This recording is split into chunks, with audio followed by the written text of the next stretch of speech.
പലപ്പോഴും health insurance ഏജന്റുമാർ എന്നോട് ഷെയർ ചെയ്യുന്ന ഒരു കാര്യം, ഞാൻ ഒരു ദിവസം 10 മണിക്കൂറിൽ മുകളിൽ വർക്ക് ചെയ്യും, പക്ഷേ ഗ്രോത്ത് ഇല്ല. എനിക്ക് ഇത്തരത്തിലുള്ള ആൾക്കാരോട് പറയാനുള്ളത്, നിങ്ങളുടെ ഹാർഡ് വർക്ക് മാത്രം പോരാ, നിങ്ങൾക്ക് സ്മാർട്ടായിട്ടുള്ള ഒരു സിസ്റ്റം കൂടെ വേണം. ഞാൻ ദിവസേന 10 മണിക്കൂറിന് മുകളിൽ വർക്ക് ചെയ്യുന്നു, പക്ഷേ ഗ്രോത്ത് ഉണ്ടാകുന്നില്ല. ഇങ്ങനെ പറയുന്ന അനവധി ഹെൽത്ത് ഇൻഷുറൻസ് ഏജന്റുമാർ. നിങ്ങൾ ഹാർഡ് വർക്ക് ചെയ്താൽ നിങ്ങൾക്ക് റെസ്പെക്ട് കിട്ടും, പക്ഷേ സ്മാർട്ട് വർക്ക് ചെയ്താൽ നിങ്ങൾക്ക് റിസൾട്ട് കിട്ടും. ഹാർഡ് വർക്ക് എന്ന് പറയുന്നത് എഫേർട്ട് മോഡാണ്, സ്മാർട്ട് വർക്ക് എന്ന് പറയുന്നത് സിസ്റ്റം മോഡാണ്. നിങ്ങൾ ഹാർഡ് വർക്ക് ചെയ്ത് ക്ലയന്റിന് പിന്നാലെ ചേസ് ചെയ്ത് നടക്കുമ്പോൾ സിസ്റ്റം കയ്യിലുള്ളവർ അല്ലെങ്കിൽ സിസ്റ്റം ബിൽഡ് ചെയ്തവർ അവർ ഉറങ്ങുമ്പോഴും അവർക്ക് വേണ്ടിയുള്ള വർക്കുകൾ നടക്കും.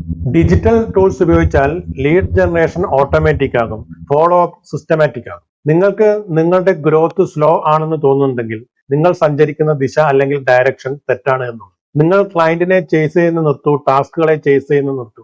അതിന് പകരം നിങ്ങൾക്ക് ആവശ്യമായ സിസ്റ്റം ബിൽഡ് ചെയ്യും. അവർ നിങ്ങൾക്ക് വേണ്ടി ആ സിസ്റ്റം നിങ്ങൾക്ക് വേണ്ടിയിട്ടുള്ള ജോലി നിങ്ങൾ ഉറങ്ങുമ്പോഴും ചെയ്യുന്നതായിരിക്കും. ഇതുപോലുള്ള പ്രാക്ടിക്കൽ വീഡിയോകൾ യൂസ്ഫുൾ ആണെങ്കിൽ തീർച്ചയായിട്ടും ഈ ചാനൽ സബ്സ്ക്രൈബ് ചെയ്യൂ.